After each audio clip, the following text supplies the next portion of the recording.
ചെയ്യുന്നത്. ഗൈസ്, ഇന്ന് നമ്മൾ നിൽക്കുന്ന തിരിച്ചിട്ടപ്പാറയിലാണ്. നെടുമങ്ങാടിൽ നിന്നും ഏകദേശം 4 കിലോമീറ്റർ ഉള്ളിലോട്ട് സഞ്ചരിച്ചാൽ തിരിച്ചിട്ടപ്പാറയിലെത്താം.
ഗോപാലകൃഷ്ണസ്വാമിയാണ് 40 പുള്ളിയുടെ കഠിന പ്രയത്നമാണ്. ക്ഷേത്രം 28ാമത് പ്രതിഷ്ഠാ വാർഷികം കഴിഞ്ഞു. പുള്ളി തന്നെയാണ് പ്രതിഷ്ഠ ചെയ്തത്. പ്രാണപ്രതിഷ്ഠയാണ്. ഹനുമാൻ സ്വാമിയുടെ സിദ്ധേശ്വര ഭാവമാണ്. ഇതിൻ്റെ പല ചരിത്രവുമായിട്ട് ബന്ധപ്പെട്ട് പല ഐതിഹ്യങ്ങളും നിലനിൽക്കുന്നുണ്ട്.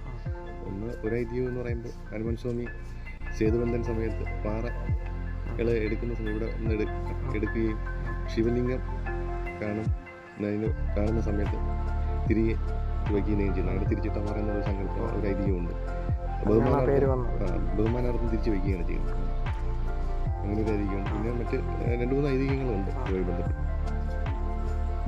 ഇപ്പോൾ ക്ഷേത്രം എല്ലാ ഉത്സവം വരുന്നത് ശ്രീരാമനവമി മുതൽ ഹനുമാൻ ജയന്തി വരെയുള്ള 7 ദിവസങ്ങൾ ഉത്സവം. പിന്നെ പ്രതിഷ്ഠാ വാർഷികം ചിങ്ങം 1 ഇതെല്ലാം അതെന്ന് പറഞ്ഞാൽ ഗോപാലസ്വാമിയുടെ കഠിന പ്രയത്നമാണ്. ഈ ക്ഷേത്രമെല്ലാം മുറ്റുകളാക്കിയിട്ട് എല്ലാ ഔഷധ സസ്യങ്ങളാണ് പുള്ളി അത്